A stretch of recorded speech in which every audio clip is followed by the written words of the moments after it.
December 31st, 1999. On this night, the world didn't celebrate. It waited.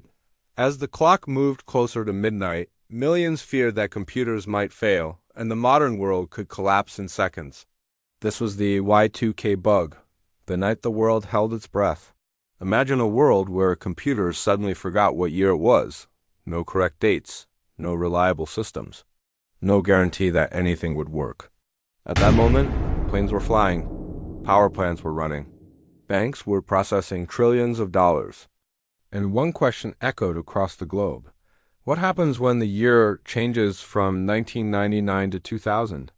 Welcome to TimeShift Tech, where we explore the moments that shaped the digital world. So, what exactly was a Y2K bug? To understand it, we need to go back to the early days of computing. Back then, memory was incredibly limited and expensive. Every single byte counted. To save precious space, programmers came up with a clever shortcut. They stored years using only 2 digits. So, 1997 became 97, 1998 became 98, and 1999 became 99. It was efficient, and for decades it worked perfectly. But this solution had a built-in expiration date. The problem was what happened next. When the calendar flipped to the year 2000, computers would read it as 00 for machine. 00 could mean anything.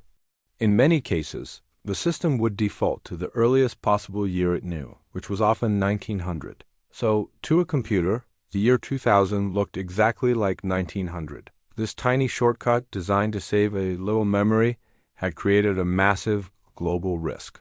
Imagine the chaos. A system calculating someone's age might see them as being negative 100 years old.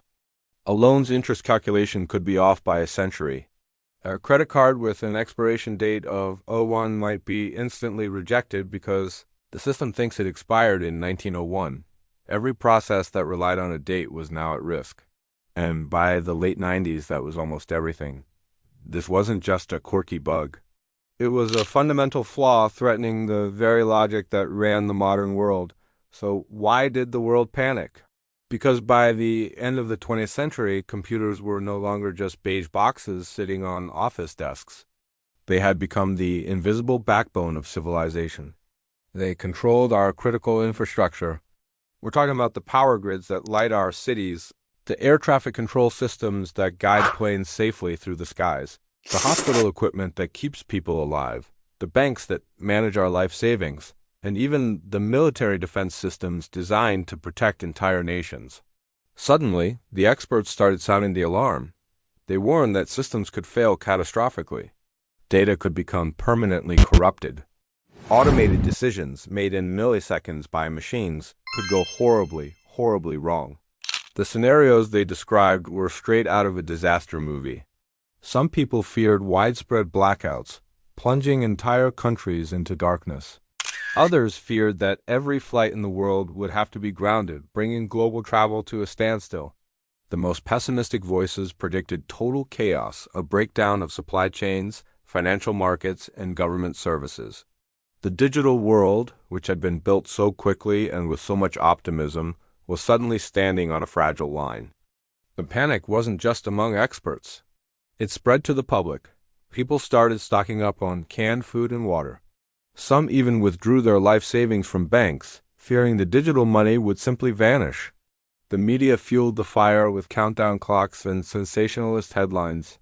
The Y2K bug had become more than a technical problem.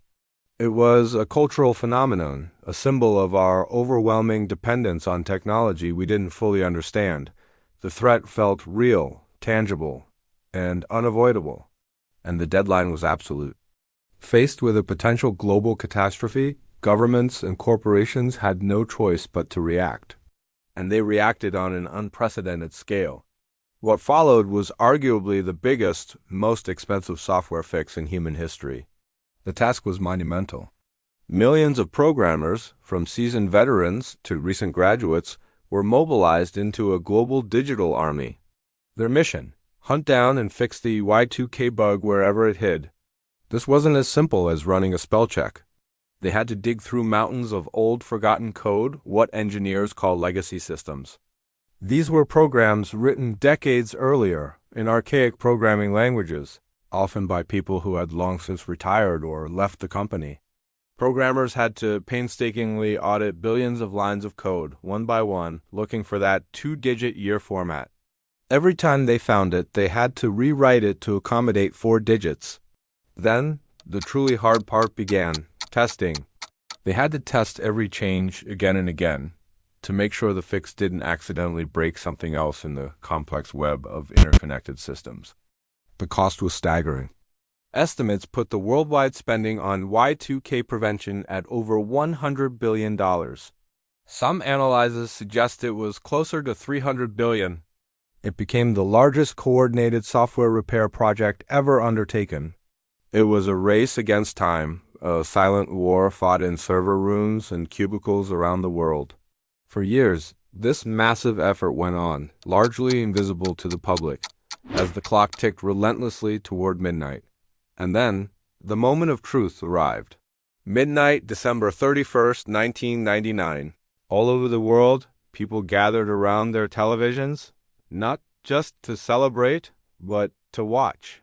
The news channels set up command centers, treating the turn of the millennium like an election night or a natural disaster. The handover would happen in waves as midnight swept across the globe's time zones. The first major test was in Kiribati in New Zealand, then Australia. Programmers and engineers held their breath. News anchors reported live. The clock struck 12. And then nothing happened. The lights stayed on. The phones worked. The ATMs kept dispensing cash. A collective sigh of relief was felt. Next was Asia. Tokyo, Hong Kong, Singapore, all major financial and technological hubs. Again, the transition was smooth. Then, the wave moved across to Europe. London, Paris, Frankfurt. Still no digital apocalypse. Finally, it was America's turn. In New York's Times Square, the famous ball dropped, marking the start of the year 2000. And once again, everything was fine. There was no collapse. No global failure. The planes stayed in the air. The banks opened for business the next day. The world had stepped into the 21st century, and the digital infrastructure was still standing. Why? Because the fix had worked. So, if nothing happened, was the whole thing just a big overreaction? A big media hype?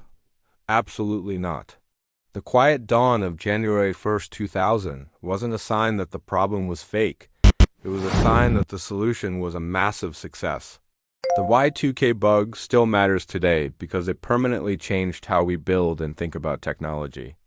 It was a brutal, expensive, but necessary lesson for the entire industry. First, it taught the world that small, seemingly insignificant shortcuts can create enormous, systemic risks down the line.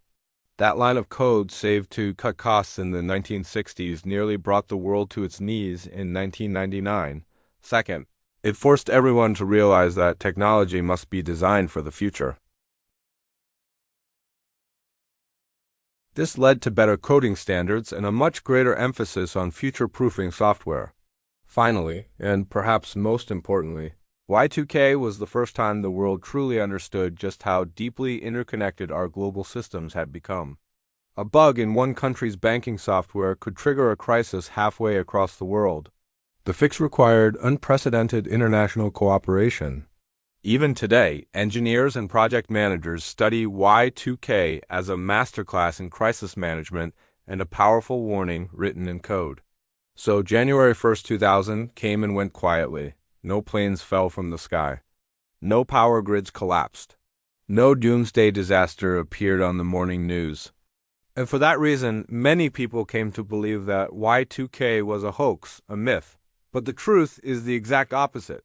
The greatest technological crisis the world had ever faced was averted, not because the threat wasn't real, but because millions of people worked silently and diligently behind the scenes to make sure the disaster never happened.